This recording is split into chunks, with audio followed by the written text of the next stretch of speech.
بسم اللہ الرحمن الرحیم۔ السلام علیکم محترم سامعین اور عزیز طلبہ کرام، امید کرتا ہوں کہ آپ تمام احباب خیر و عافیت سے ہوں گے۔ آج کا ہمارا سبق نمبر 61 ہے، جس میں ہم پڑھیں گے المفعول لاجلہ۔ سابقہ لیکچر میں ہم نے مفعول مطلق کو پڑھا تھا اور یہ بتایا تھا کہ مفعول مطلق مفعول بہ کے علاوہ ہوتا ہے، تو اسی طرح مفعول لاجلہ بھی مفعول بہ کے علاوہ ہے۔ اچھا، اس کو ہم کیوں لے کر آتے ہیں جملے میں؟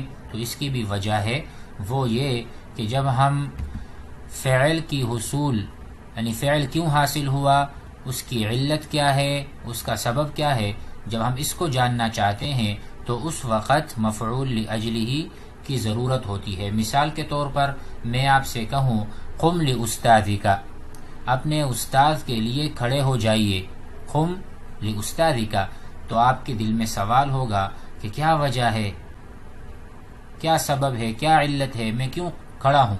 تو میں کہوں گا قم لاستاذک احتراما، ٹھیک ہے، یا قم لاستاذک ادبا، ادب اور احترام استاد کا لازم ہے، اس لیے آپ کھڑے ہو جائیں۔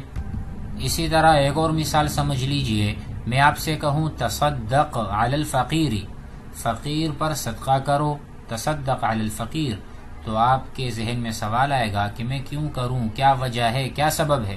تو میں کہوں تصدق علی الفقیر املا فی الثواب، اس امید کے ساتھ کہ آپ کو ثواب ملے گا، تو یہ اس کی علت ہے فعل کے حصول کی، یعنی صدقہ کیوں دے رہے ہیں آپ، یہ جو فعل ہو رہا ہے، جو آپ کریں گے، صدقہ دیں گے، وجہ تو اس کی وجہ یہ ہے کہ آپ کو امید ہے ثواب کی۔ تو آئیے انشاءاللہ بقیہ ہم سبق میں سمجھ لیں گے۔ بسم اللہ الرحمن الرحیم، المفعول لاجلہ۔ اچھا، آپ یہاں اس کا ترجمہ کریں گے تب بھی آپ کو سمجھ آئے گا کہ یہ مفعول لاجل الشیء، لاجلہ ای لسببہ، ٹھیک ہے۔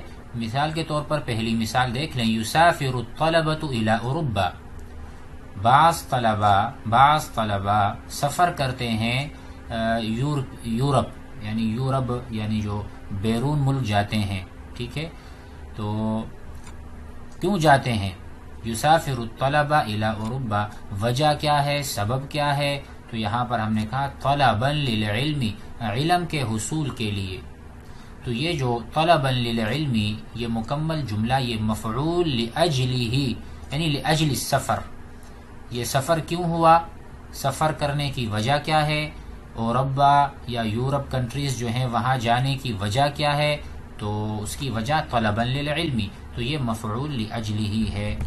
عاقب القاضی المجرم، قاضی نے مجرم کو سزا دی، تأدیبا لہ، ٹھیک ہے، سزا کیوں دی، قاضی نے مجرم کو سزا کیوں دی، کیا وجہ ہے، کیا سبب ہے، تو یہی ہے لاجلہ، اس وجہ سے تأدیبا لہ، تاکہ وہ صحیح ہو جائے اور وہ اپنا جرم چھوڑ دے، ٹھیک ہے۔ تأدیبا لہ یعنی اس کے ادب کے لیے، تاکہ وہ اس میں ادب آ جائے اور وہ پھر چوری وغیرہ نہ کرے۔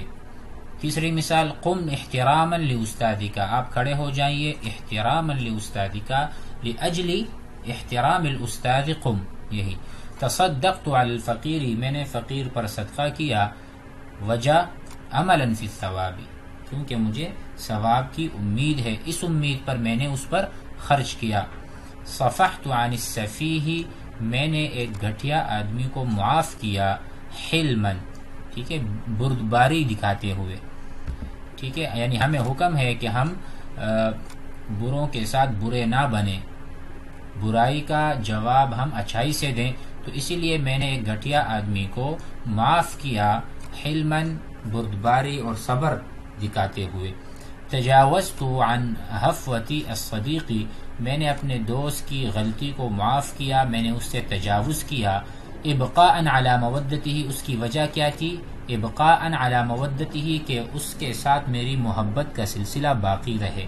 ابقاء علی مودہ محبت کو کہتے ہیں، تاکہ ہمارا تعلق برقرار رہے، وگرنہ چھوٹی چھوٹی باتوں پر اگر میں اپنے دوستوں کو کوستا رہوں تو ہماری دوستی برقرار نہیں رہ سکتی۔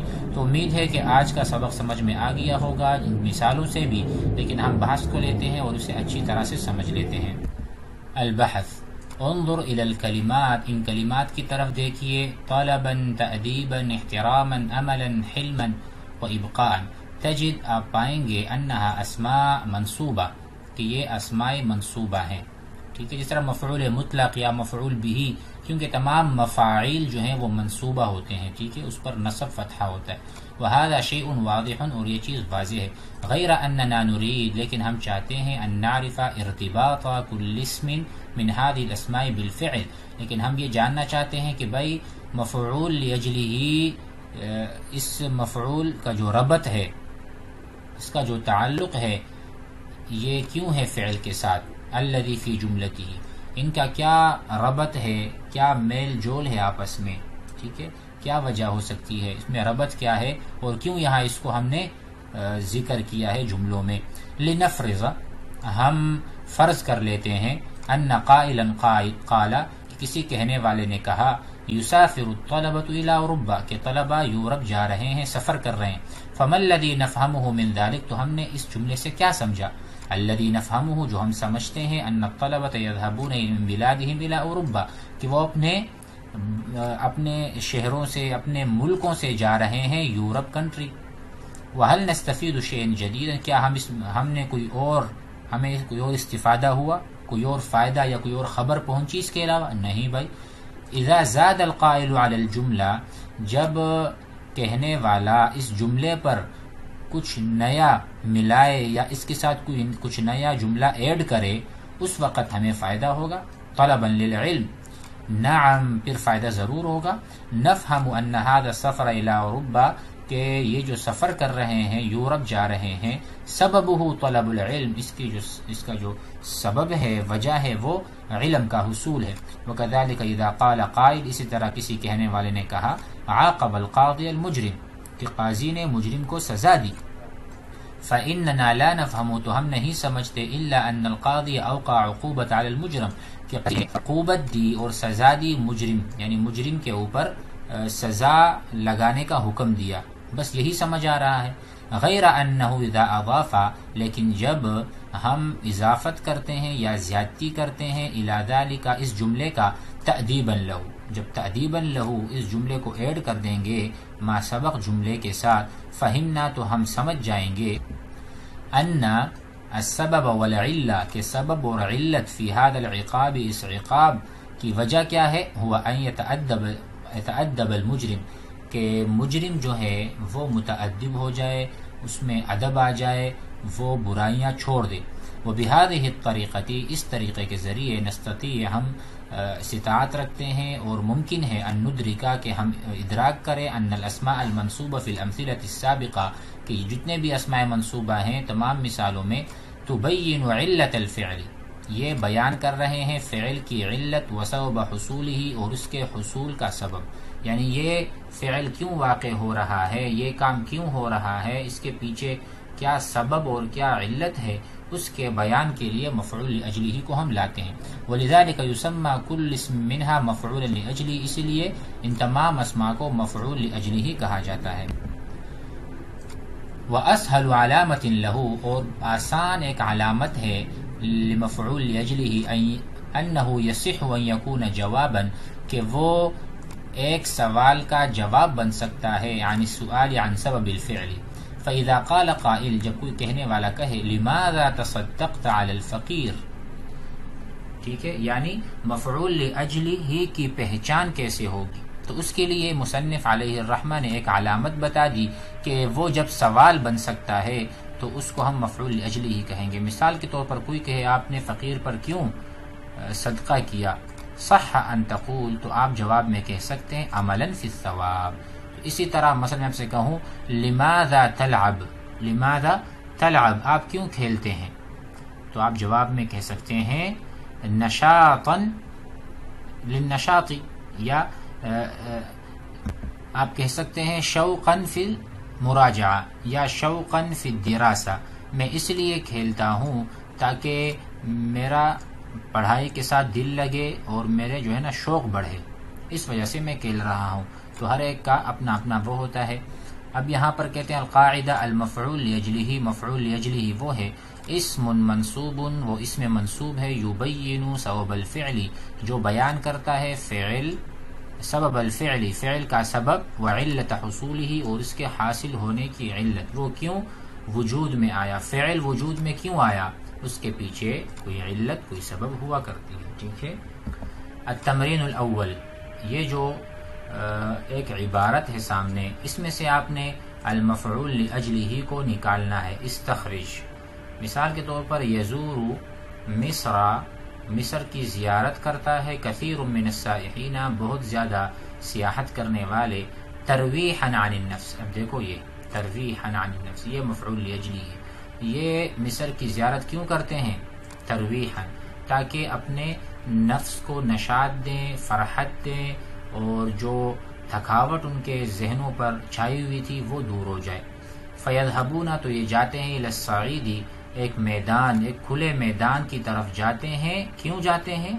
رغبۃ فی مشاہدہ، دیکھو یہ بھی مفعول لاجلہ ہی ہے، رغبۃ فی مشاہدۃ ما بہ من الآثار، تاکہ اس میدان میں دیکھیں وہ آثار پرانے جو ہوتے ہیں نا، جسے ہم کہتے ہیں کہ ایک میوزیم ہے جہاں پر آثار قدیمہ وہ چیزیں رکھی ہوتی ہیں. التی بناها القدماء، جن کو پرانے لوگوں نے بنایا تھا. اظہارا، دیکھو اظہارا، ایک یہ ہے مفعول لاجلہ. لنبوغہم، تاکہ وہ اس چیز کو اچھے سمجھیں اور نالج میں ان کا اضافہ ہو، اسی لیے یہ کام کرتے ہیں. وشیدوها، اور پرانے لوگوں نے اس عمارت کو بہت عالی بنایا ہے، بہت لمبا اور بہت ہائی لیول پہ، ہائٹ پر بنایا ہے. کیوں؟ تمجیدا لملوکہم، کہ وہ اپنے جو بادشاہ تھے ان کی تعظیم میں انہوں نے اتنے بڑی بڑی عمارتیں اور آثار قدیمہ بنا کے رکھی ہوئی ہیں. تمجیدا ای تعظیما لہم، جس طرح میں نے کہا قم احتراما، اسی طرح یہ بھی ہے. امید ہے کہ یہ سبق اب احباب کو سمجھ میں آ گیا ہوگا. التمرین فی الاعراب، ترکیب کے حوالے سے ہم ایک مشق لے لیتے ہیں. سجدت شکرا، میں نے سجدہ کیا. دیکھو اگر میں کہوں سجدت، میں نے سجدہ کیا، ظاہر سجدہ اللہ تعالیٰ کو ہوتا ہے، لیکن یہ سجدہ اس کی وجہ کیا ہے، سبب کیا ہے، کیوں کیا آپ نے؟ تو آئے گا شکرا. اب ترکیب میں سمجھ لیں. سجد فعل ماض مبنی علی السکون، والتاء ضمیر فاعل مبنی علی الضم فی محل رفع. سجد فعل ہے، تو ضمیر اس کا فاعل ہے. اچھا، شکرا مفعول لاجلہ منصوب بالفتحہ، یہ مفعول لاجلہ ہے. کیوں؟ میں نے سجدہ کیوں کیا، اس کی علت شکرانہ، کہ میں اللہ کا شکر ادا کرنا چاہتا ہوں. اچھا یہاں دیکھیں، لا تبخلوا، بخل نہ کرو، بخل نہ کرو، یہ کافی ہے. لیکن خشیت الفقر، ٹھیک ہے، اس کی بخل نہ کرنے کی وجہ میں نے کیوں کہا کہ بخل نہ کرو؟ اس لیے نہ کرو کہ آپ فقر سے گھبراتے، یعنی گھبراتے ہوئے، اس طرح نہ کرو کہ آپ فقر سے گھبراتے ہوئے خرچ نہ کرو، ایسا نہ کرو. ٹھیک ہے. امید ہے آپ احباب کو سبق سمجھ میں آ گیا ہوگا. والسلام علیکم.